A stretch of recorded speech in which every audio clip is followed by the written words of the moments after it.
Hello everyone. अब हम computer graphics and multimedia device के लेक्चर थर्ड के ऊपर आ चुके हैं। लेक्चर थर्ड के अंदर हम लोग आज डिस्प्ले डिवाइसेस के बारे में बात करेंगे और उन्हीं में से एक display device cathode ray tube CRT, जिसको हम शॉर्ट फॉर्म में CRT के नाम से जानते हैं, उसको समझने की कोशिश करेंगे। सबसे पहली चीज़ है कि डिस्प्ले डिवाइसेस क्या हैं। जो बेसिकली आउटपुट डिवाइसेस हैं, जो आउटपुट डिवाइसेस होते हैं कंप्यूटर ग्राफिक्स के अंदर, उन्हीं को हम डिस्प्ले डिवाइसेस के नाम से जानते हैं। सबसे ज़्यादा जो पॉपुलर आउटपुट डिवाइस है उसका नाम है वीडियो मॉनिटर। क्या नाम है? वीडियो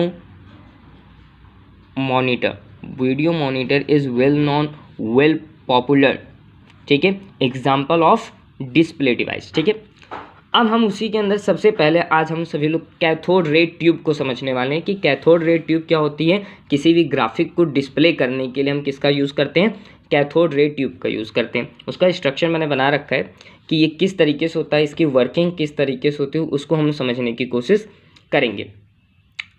तो सबसे पहले एक ग्लास की ट्यूब होती है। कैथोड रे ट्यूब के अंदर एक ग्लास की ट्यूब होती है जो कि वैक्यूम होती है। ठीक है, it is just a vacuum tube.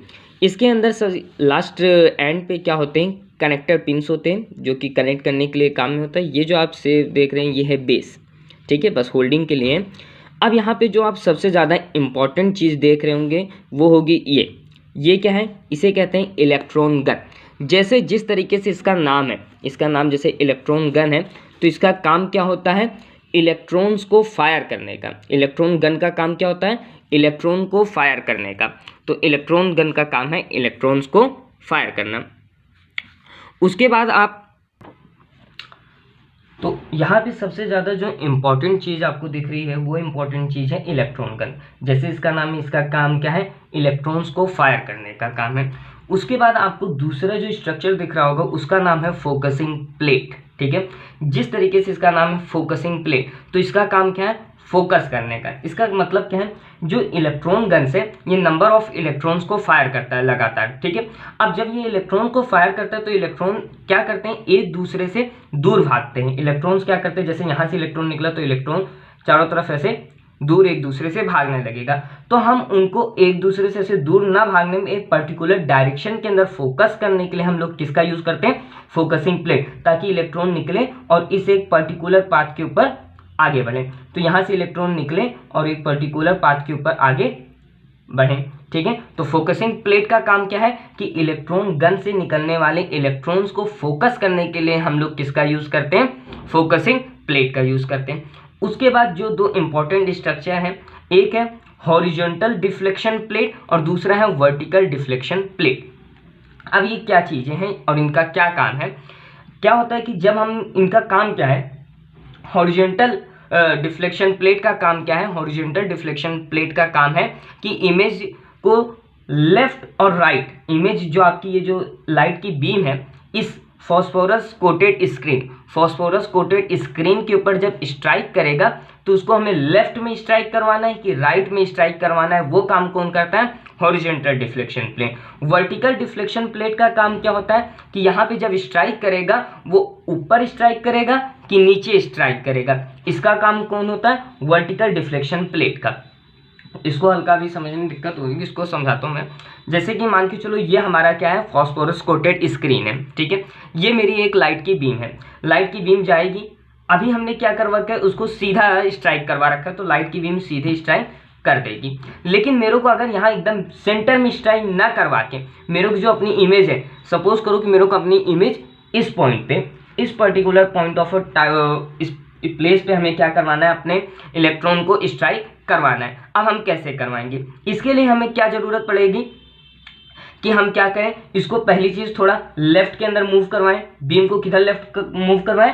Beam को हम थोड़ा लेफ्ट में मूव करवाएं। उसके बाद हम बीम को ऊपर के साइड मूव करवाएं, तब हमारा यहाँ पे पहुंच पाएगा।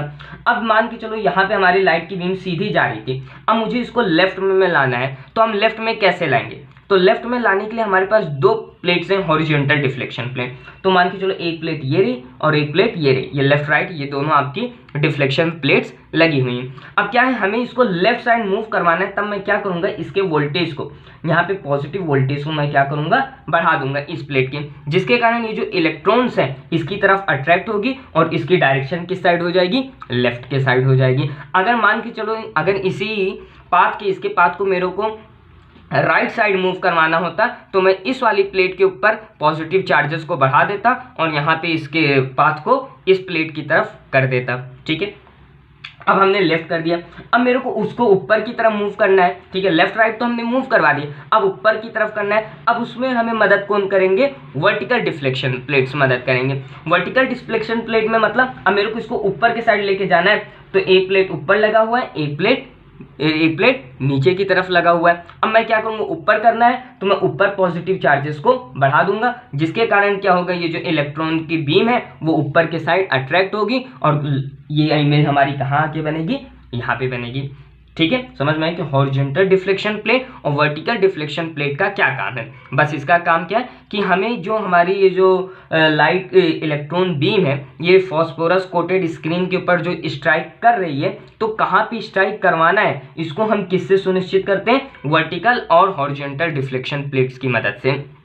अब उसके बाद आप देखो हमने स्क्रीन को क्या कर रखा है, फॉस्फोरस कोटेड कर रखा है। तो इसको तो हम जानते हैं कि फॉस्फोरस से कोट क्यों करते हैं, हम स्क्रीन को फॉस्फोरस से कोट इसलिए करते हैं कि जब भी फॉस्फोरस कोटेड स्क्रीन के ऊपर इलेक्ट्रॉन स्ट्राइक करेंगे तो क्या होंगे, लाइट जनरेट करेंगे, लाइट एमिट करेंगे, जिसके कारण यानी एक चमक पैदा होगी, जिसके कारण हमें आसानी से पता चल जाएगा कि आखिर ये जो लाइट बीम है वो स्ट्राइक कहाँ पे कर रही है। ठीक है, यही है अपना cathode ray tube. I think working समझ में आई कि सबसे पहले इलेक्ट्रॉन गन से इलेक्ट्रॉन आया, फोकसिंग प्लेट्स हमने उसको फोकस किया, ऊपर नीचे नहीं जाने दिया। उसके बाद हमने horizontal and vertical deflection plate से क्या काम किया कि उसको हमें ऊपर बनाना है, नीचे बनाना है, दाएं बनाना है, बाएं बनाना है, ये काम हमने इनकी मदद से किया। उसके बाद हमने उसके ऊपर स्ट्राइक किया, स्ट्राइक के बाद हमें एक साइननेस महसूस हुई, किसके कारण, फॉस्फोरस के कारण, हमें पता चल गया हमारी इमेज कहाँ पे बनी। ठीक है, उसके बाद अब इसके अंदर दो और टॉपिक आएंगे कि मान के चलो हमें एक लाइन बनानी है, हमें किस तरीके की इमेज बनानी है, उसको हम किस तरीके से करेंगे।